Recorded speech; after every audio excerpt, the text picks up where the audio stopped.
looks like it's going. So, very good. Hi everyone, Tigerhawk T3 here.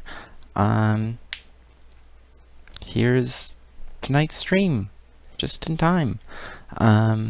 Today I'm going to be talking to you about how to keep a sharp knife. If you're going to be using a knife, it's important to have it sharp, because if it's dull, it's more likely that you'll have to apply more force, and then it slips, and even a relatively dull knife can cause vast injury. You don't want that. So first, knife sharpening systems abound, from a simple steel rod, maybe coated with diamond bits or something, just fine diamond powder. There's steel rod without diamond powder. Those are generally not used to sharpen, but to straighten out a blade. Like if you see a chef with a big knife and a steel rod going whoosh, whoosh, whoosh, whoosh, right? That's they're just straightening out the blade edge. They're not actually removing any material. This sort of thing removes material. It has a surface for demo time. You go like this, and just kind of, right? There's also this little V over here, this thing. And if your knife is in very poor shape, you just put it over here and tug it through. And these are carbide pieces that just kind of strip away a layer of the steel in this particular shape with this exact angle. And hopefully you can keep that exact angle when you're doing this, right? And then it's got put down the knife, and then you've got a pair of, if they come out,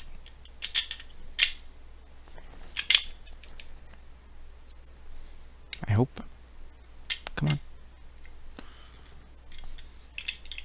a pair of ceramic rods, and you pop them in here, and you get another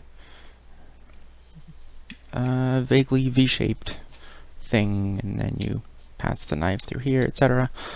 And hopefully, if you keep the same angle at all times for everything, it will sharpen the knife and give it a nice edge. But of course, it can be difficult for a human being to do this. So I got one of these. This is a Lansky sharpening system. Let's see if I can get this box open. It includes all manner of fancy stuff. Look at that. Fancy. It's got the oil, and it's got stones for serrated parts, and coarse, medium, fine, and an extra fine. This is just like feels like a perfectly smooth ceramic surface. I don't know. And the way this works in general is you get all these bits. It's a little fiddly. And just for example, you put this in here, and you're supposed to put this upside down on a desk so you get it aligned properly.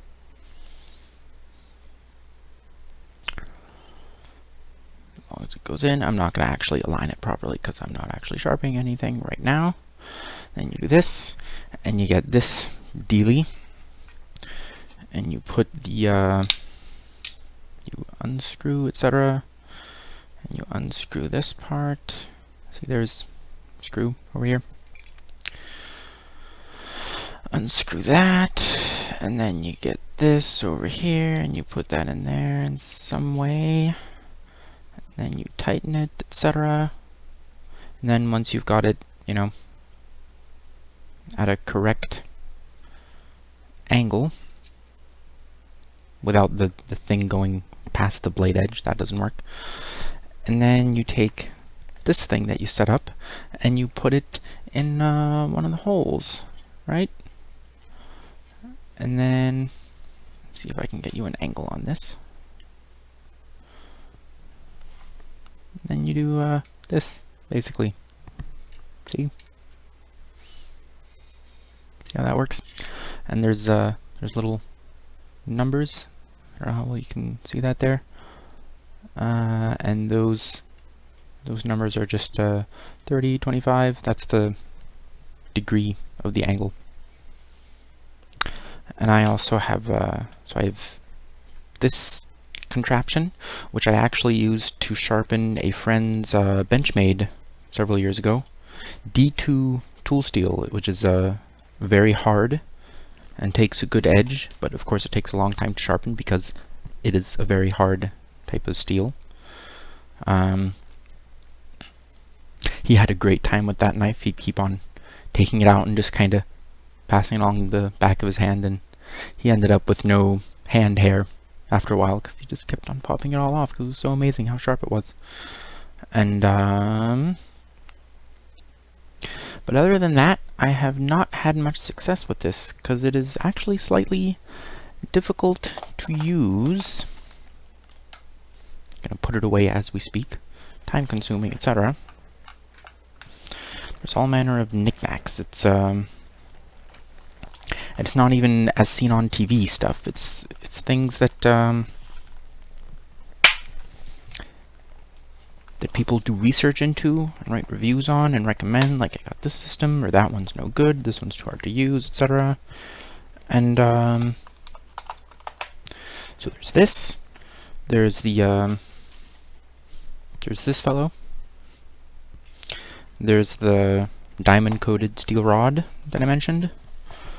There's I have some just little tiny handheld ones that are basically a place to put your thumb and forefinger with a little V of ceramic rods. I got a few of those. I don't know why. What else have I got? This box is no fun. There we go. Is it closed? I think. Fantastic. I have a few of those. I have something like this, same company and everything, but it only has just this part, and instead of this and the rods and everything, it's just a handle, and there's a different grit on the other side, on the back. Oh, and I have a motorized grinding stone. It's a thing about this big, and there's like a wheel, a stone wheel, and just goes bzzz at about that speed. It's got a little, rest. I had to modify it a little bit because the rests were made of steel, so put your steel knife on it and the steel rest scratches it. So that was fun. So I just put some electrical tape on the surfaces. Electrical tape is great. Unlike duct tape, it is not electrically conductive, so you can use it on wiring and stuff. But that's it can be useful, this grinding stone. I've used it sometimes. And what else do I have? I think that's about it. Half a dozen different systems. But you know what? You know what's the best? I will show you. Cheating! This is called a Super Knife 2. The idea of a super knife is that it acts like a knife. It's just a liner lock, but it's actually surprisingly solid. There is zero blade play here. It's very tight. Liner lock, pretty standard. What's it? Thumb stud, etc. But as you noticed, this thing here, this black part, is not actually a blade. It just holds the blade. It's just uses razors, and it's actually easy to change. You press down. I don't know how well you can see it. This this little raised part over here in the middle. You press down, and then you can turn this. And underneath here, there's a little notch, and so this part that was raised is in that notch. So you press it down out of that notch, and then you can turn. And then there's the entirely open part over here, and this comes out, and then you just pull out the blade. Easy. and you can replace it. They're cheap. I have like a pack of, I don't know, 20 or 50 or some large number, and if one part gets like chipped or weird, you can turn it around and put it in there. They're easy to replace. As you can see, you just put it in there and press it down and turn the thingy, and there you go, and it clicks, and that's it. I mean, I don't know if they're quite as durable as knife blades, like standard ones. Like this is a razor, basically, safety razor of some kind, and this is an actual, you know, knife. That's not a knife. This is a knife. But you're not supposed to use a knife blade to pry things. If you want to do that, there's something called a crowbar. But if you want something that's a little more solid, sometimes I worry that these will snap if I'm not just like cutting a piece of tape or something. If you need to actually like get in there and hack around at something, I would prefer one of these over one of these. But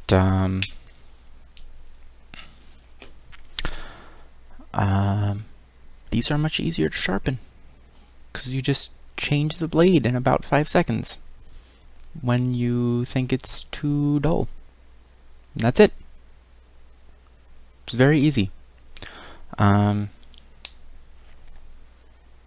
they're, I don't know, 20 bucks or something. They don't come with a giant pack of blades, but the packs are not expensive. It's just standard razor blades, like utility razor stuff. But instead of being like some big handle thing that you store in a toolbox, it's a portable folding knife shaped. Very easy to use. So that's how I end up maintaining a sharp knife. You throw out the blade and you install a new one. I think you can actually recycle them because they're just steel. I mean, I don't know why you wouldn't be able to recycle it. Although this is what I EDC, everyday carry. I like having a bit of a thicker blade. Again, because I worry that this will snap off if I try to do anything other than cutting with the point. But, I mean, I've never had a blade snap for these. That's just me worrying. I'm good at that. I worry. But, yeah. I'm pretty sure the blade on this one right now is bad. Because if you can see over here, it goes kind of, it's a little shorter over here, and then it kind of bulges out, right? That's because I ground down this part and I stopped here. That's how much sharpening I did to try to make it sharp, and it just wouldn't get sharp. So I have one of these now. So whenever I want something that I'm pretty sure is sharp, I just, you know, disposable blades. Which I think is a pretty good model. So yeah, you can try to keep things sharp. Sometimes it works. I have had occasional success with actually sharpening things. But I mean, even with one of these systems, there's are you going to do it dry, or are you going to use the oil? If you use it dry, can you never use the oil again? Does it mess up the stone or what? And then there's stones from various areas that apparently some particular kind of stone, I don't recall, is all mined out or something. I don't know. Yeah. Basically, it's knives and knife sharpening is a very large and deep field, and if you just want to have a reasonably sharp knife that's not like trying to cut a plastic bag or something and it, you know, doesn't work, it's like a club, then you just give up and get one of these super knife. So that's pretty much it. That's how to maintain a sharp knife the easy way. And I think that is it for tonight. maybe tomorrow will be more Shantae Risky's Revenge Director's Cut with actually doing that dungeon. Yesterday I went into some dungeon and had to chase a squid monster or something and locate him at the end of the dungeon. He went like off the screen, and then I followed him and he wasn't there. And he was, many doors to the end of the dungeon. I don't know where he could have gone because he was significantly larger than my character. Although squids are, you always hear these stories of like a hole this big in a tank and an octopus goes through it because all it has to fit is its beak or something, and its eyes. I don't know. I'm not fond of octopi. Although I hear they're very friendly, actually, and not particularly scary monsters, as their form would have us believe. But they only live like 3 to 5 years, so science has not determined how far they could go if they had more time to be trained and interact, because apparently they've done some pretty cool things so far. But then they're, that's the end of their lifespan, and then you can't teach them anymore after that. So maybe that's why humans have gotten so far. We live kind of a long time. Although so do turtles, and they're not incredibly intelligent turtles. Anyway, so yeah, I chased an octopus through the level. I mean, I never actually saw him again. He just left, and it's like, now you do the level and then you will get to the boss. But I did a bunch of stuff in the level, and then I couldn't quite figure out where to go, and I was wandering around through it, and eventually I went through one of the many doors in this dungeon, and I was then outside the dungeon. I was so lost that I went back to the beginning, and I didn't even know it was the entrance door. I just kind of went out, and I was like, oh, I guess this was the most incorrect direction possible. So maybe I'll figure that out tomorrow. And other than that, lots of plans for gaming days. I have hundreds of Steam games, quite literally. I have, there's always League of Legends, and Dota 2, and a bunch of N64 and Genesis games. And if I get a capture card ever, I can also do Dreamcast and GameCube, which I have, but emulating is definitely not easy. So, but for the day after tomorrow, I really don't know. If you have an idea for that, once again, leave a comment and let me know what you would like to see, and maybe I can do it. But until then, thank you for joining me, and have a good one.